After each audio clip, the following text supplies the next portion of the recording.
Hi, everyone. Harry here. And the fighting has begun between the Congress, or at least Democratic members of it, and the administration to try to get the sort of hottest property in the country, the files of Jeffrey Epstein. And there's also some effort afoot in the House of Representatives, even though controlled by Republicans. But what's happened in the Senate is 7 members, all the Democratic members on the Homeland, Security, and Governmental Affairs Committee, sent a letter to DOJ saying, we want all the files. And they invoked a law, 5 USC 2954, which does read, an executive agency, on request of the Committee of Homeland Security and Government Affairs of the Senate, or any 5 members thereof, shall submit any information requested of it relating to any matter within the jurisdiction of the committee. We're 5 members, 7 actually, and the letter runs through all the kind of missteps of the administration.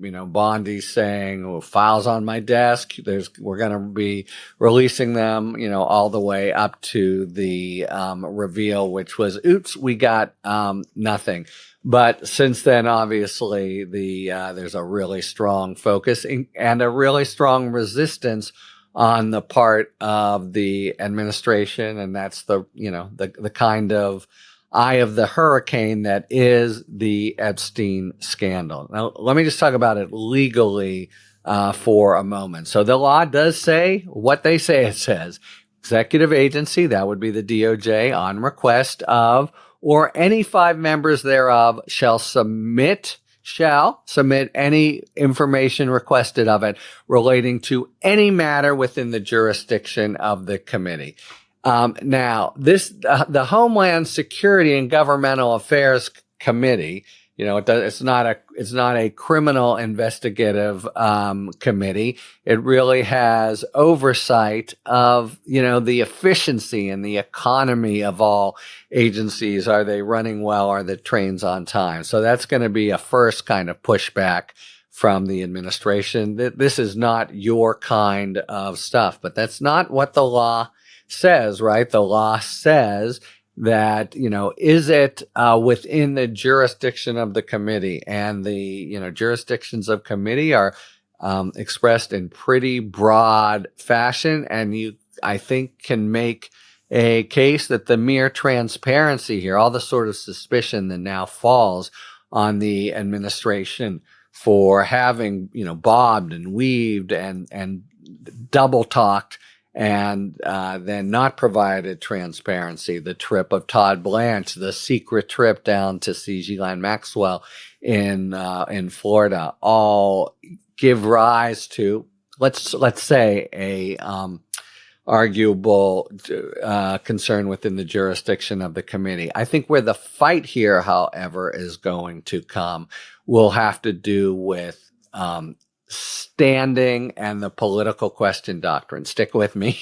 So the law says any 5 members can submit a request, but there was a previous case which just a Democratic minority did so. It's distinguishable because their numbers fell during the pendency of the case. But nevertheless, the argument by the administration was these individuals don't have standing, just individual members of a committee. So we have 7 individual members. They are not the committee taking action as a committee. On the other hand, the law says pretty clearly any 5 members thereof. So that's going to be one kind of line of attack from the administration, and the other is going to be, and this is what eventually happened in the previous case I am referring to, will the courts say, at the behest of the Department of Justice, this is a political question? In other words, the law may say what it does, but it really sets up a matter for negotiation between the Congress and the administration.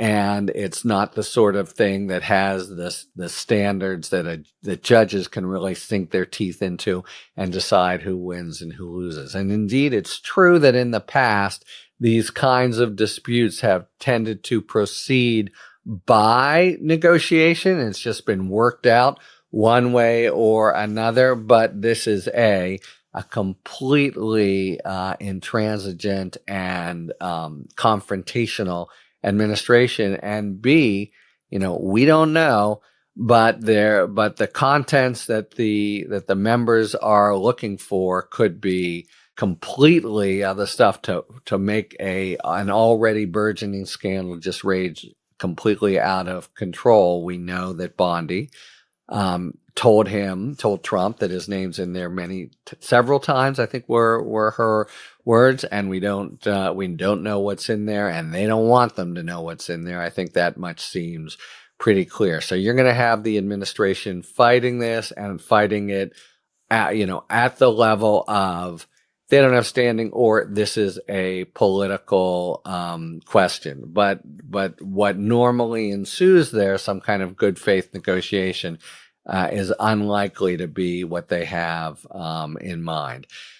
So I think that this particular letter is likely headed towards some kind of impasse, or at least not a quick resolution. But you have Democrats and other members on the Hill now who are they're going home on recess and to all accounts getting real earfuls about this. This is something that, as we know, especially the MAGA contingent of the base really cares about. So you have many ways in which people are going to be going at the materials, including the materials that are not in the possession of the administration. For example, they're in the possession of individuals or of the Epstein estate. So we have the revelation that the Epstein estate has a whole other notebook of the sort that Trump says never existed. There was a Trump biographer who said yesterday that he had seen pictures of Trump on the Palm Beach Island with underage girls, something that I'm just reporting it. But he is a well-known biographer, Michael Wolff, and that would totally change the complexion of the scandal. It is first and foremost now, and this is my actual objection to the Department of Justice, they have no business being involved. This is a political problem right now. There's no criminal investigation afoot. They're just trying to get information from Maxwell to possibly use to the political advantage of the president, or at least blunt other political attacks. DOJ shouldn't be within 6 miles of this. Nevertheless, the FBI does possess these files, so they will be fighting with every available legal weapon, and maybe then some. We'll see how they would react even to.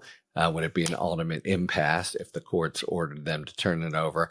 But I think we are at the early stages of a multi-pronged kind of effort by Congress and other folks, interest groups and the like, to try to get their hands on what we know to be a very voluminous file, or big parts of it, a 300 gigabyte file that the FBI now has. If the courts don't go for this one, we can expect other efforts. And just in general, as long as public interest in these materials stays strong, and I think the way that the administration has handled it, including this most recent logorrheic admission by the president that, what really happened with Epstein is he stole people who were working on the spa, including some who were victims of Epstein's whole sex scandal. It just means that this is really going to, I think, stay strong for a while, unless, of course, everything is played as an open hand, which I don't think we should expect from this administration. So 7 members of the committee, it says you shall do it right now, and we'll expect them not to do it, and then efforts to hold in contempt and the like. But all of these we've learned to our chagrin over the last many years, are, part of a long-standing process. It's not as if the administration just compromises, or much less says, okay, here you go. Here's the keys to the kingdom. So we got a political fight, and that will turn, if and when it gets to the courts, I think, on the question whether it's the sort of thing that courts can't resolve, leaving the members of the Senate in this case and the administration just to sort of duke it out, and in a situation where the administration has the goods, so it will be very hard to persuade them to part with them. Talk to you later. Thanks for tuning in. If you enjoyed this video and other Talking Feds content, please take a second to like and subscribe. Talk to you later.